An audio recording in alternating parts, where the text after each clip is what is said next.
Hello বন্ধুরা, আসসালামু আলাইকুম। সবাই কেমন আছেন? আলহামদুলিল্লাহ, আমিও খুব ভালো আছি। তো বন্ধুরা, দেখতেই পাচ্ছেন যে আজকে আমি কত মজাদার চিকেন বিরিয়ানির রেসিপি দেখাতে চলে এসেছি। তো বন্ধুরা, আজকে আমি আপনাদের সাথে শর্টকাট রেসিপি শেয়ার করব। বেশি ঝামেলা করব না আর বেশি পেঁচাবো না, কারণ আমার শর্টকাট ভিডিও করতেই বেশি ভালো লাগে। তো প্রথমেই বলে নিই বন্ধুরা, যদি আমার কোনো ভুল ত্রুটি হয়ে থাকে তাহলে আপনারা ক্ষমা দৃষ্টিতে অবশ্যই দেখবেন। তো বন্ধুরা চলুন, এই তো এখানে আমি একটি বড় মুরগি নিয়ে নিয়েছি। তো আমি সব কিছু পরিষ্কার করে মশলা দিয়ে মেখে নিচ্ছি।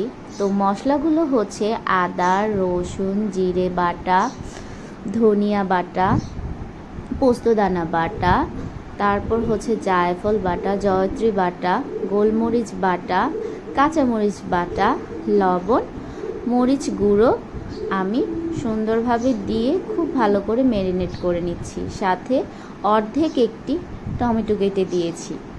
আমি বন্ধুরা যা যা বলেছি এখানে তাই দিয়েছি, এর বেশি কিছু দেয়া হয়নি। এই তো তারপর ফাইনালি আমি চুলায় বসিয়ে দিয়েছি কষিয়ে নেব বলে। তো বন্ধুরা, মাংসগুলো যেহেতু আমি বড় বড় করে রেখেছি, তাই আমি এগুলোকে ভালো করে সেদ্ধ করব। আজকে আমি চিকেন বিরিয়ানি করতে চলেছি, কারণ এতদিন আমি ছোট ছোট কিউব করে তেহারি রান্না করেছি। আজ আমি বড় করে মুরগির মাংসগুলোকে রেখেছি। তো বন্ধুরা, এখানে আমি ঘরে তৈরি করে নিয়েছি টক দই। তো টক দই আমি দিয়ে দিলাম শেষ পর্যায়ে। তো আমি এই মাংসগুলোকে খুব ভালো করে সেদ্ধ করে নেব। তো আমি এখানে জাস্ট দুটো আলু দিব বন্ধুরা, দুটো আলু দিয়ে কষিয়ে নিয়েছি। তো এই তো ফাইনাল লুক। কষানোর পরে মাখো মাখো হওয়ার পরে আমি নামিয়ে নিয়েছি। তারপর রাইসগুলো রান্না করে নেব।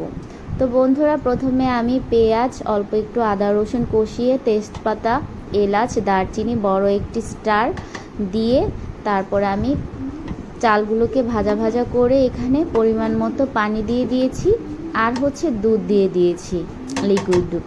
যখন আমার 50% সেদ্ধ হয়ে যাবে চালগুলো, তখন এই তো আমার রান্না করা মাংসগুলোকে আমি চালের সাথে মিশিয়ে দেব। তো তারপরে এখানে আমি আলু বোখরা আর কিশমিশ দিয়ে দিলাম বন্ধুরা। আর এখানে আমি দিয়ে দেব সামান্য একটু কেওড়া জল আর এক মুখর মতো গোলাপ জল দিয়ে দিয়েছি।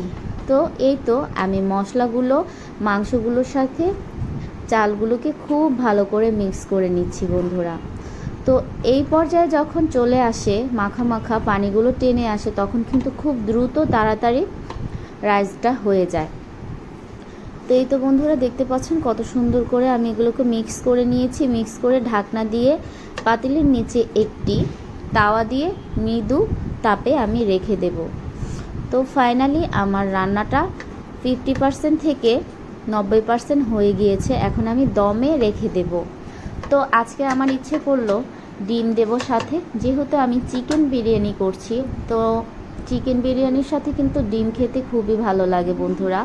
তো তাই আমি 3টে ডিম সেদ্ধ করে রেখেছি, আর ডিমগুলোকে আমি এই বিরিয়ানির সাথে দিয়ে দেব। বন্ধুরা, বিশ্বাস করবেন না, বিরিয়ানিটা এত মজা হয়েছে, এত ঘ্রাণ আসতেছে আমার নাকে, মানে আমার পুরো ঘর মোমো করতেছে। তো আমার হাজব্যান্ডের বিরিয়ানি তো খুবই পছন্দ, আমি কতবার বলবো। তো আমার হাতের বিরিয়ানিটা ও খুবই পছন্দ করে, তাই আমার আবারও নেক্সট মুরগি বিরিয়ানি রান্না করলাম। রাতে হঠাৎ করে 10টা বাজে খেতে ইচ্ছে করছে। তো আমি বলছি যে আমার হাজব্যান্ডের কিছু খেতে ইচ্ছে করলে আমার কেমন জানি মনটা খুঁতখুত করে। তো আমার খুবই ইচ্ছে করে ওরা এখনই রান্না করে খাওয়াই। তো তাই আমি রাত 10টায় রান্না শুরু করে দিয়েছি। তো তারপর আমি সিদ্ধ ডিম 3টো বিরিয়ানির মাঝখানে দিয়ে দিয়েছি, আর পেঁয়াজ বেরেস্তা দিয়ে এখন আমি ঢেকে 10 মিনিট রেখে দেব। তো এই রেখে দেওয়ার পরে আর উল্টাবো না, একবারে খাওয়ার সময় আমি খুলবো যাতে ঘ্রাণটা থাকে। বন্ধুরা, এত সুন্দর ঘ্রাণ আর এত সুন্দর ফ্লেভার হয়েছে, মাশাল্লাহ। তো আপনারা দেখেই বুঝতে পারছেন যে আমার বিরিয়ানিটা কেমন হবে। বন্ধুরা, কমেন্টস করে জানাতে ভুলবেন না। তো ফাইনালি রান্না ডান। রান্না করে বসে আছি, হাজবেন্ড কখন আসবে কখন খাবে, খাওয়ার তো পালা এখন।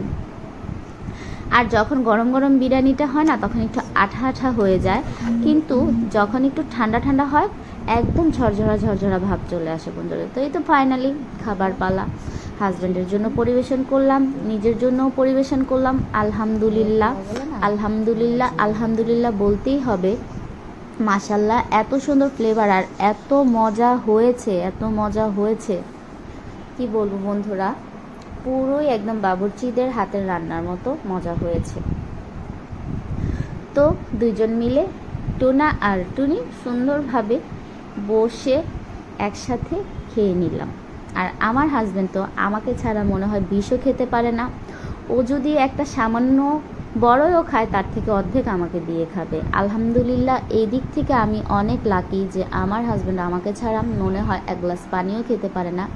আর এটা নিয়ে অনেকেই হিংসা করে, অনেকেই গসিপ করে যে কেন ওকে দিয়ে খেতে হবে।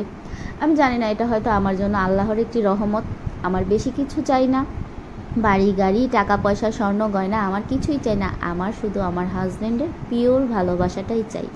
আর আলহামদুলিল্লাহ আমার কপাল এতটাই ভালো যে আলহামদুলিল্লাহ আমি আমার হাজব্যান্ডের পিওর ভালোবাসাটাই পেয়েছি। হ্যাঁ, ভালোবাসাটা তখনই পাওয়া যায় যখন আপনি কাউকে ভালোবাসা দিবেন। আলহামদুলিল্লাহ আমি আমার হাজব্যান্ডকে পিওর 100% ভালোবাসা দিয়েছি বলে আমি হয়তো ওর কাছ থেকে পিওর 100% ভালোবাসাটাই পেয়ে থাকি। স্বামী স্ত্রী হাজব্যান্ড ওয়াইফের লাইফে আমি জানি না টাকা পয়সাটাই সব কিছু কি না।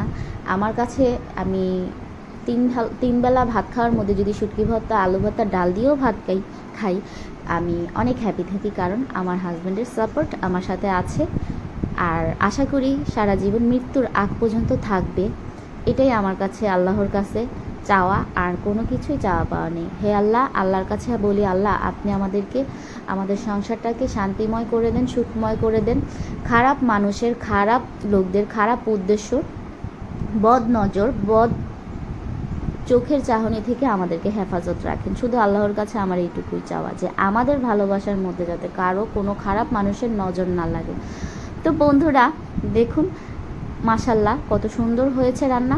খেতে খেতে পুরো 2 প্লেট খেয়ে ফেলেছি। রান্নাগুলো এতই মজা হয়েছে, আলহামদুলিল্লাহ। আমার হাজব্যান্ড যে মজা করে খায় এটাই আমার কাছে খুব শান্তি লাগে।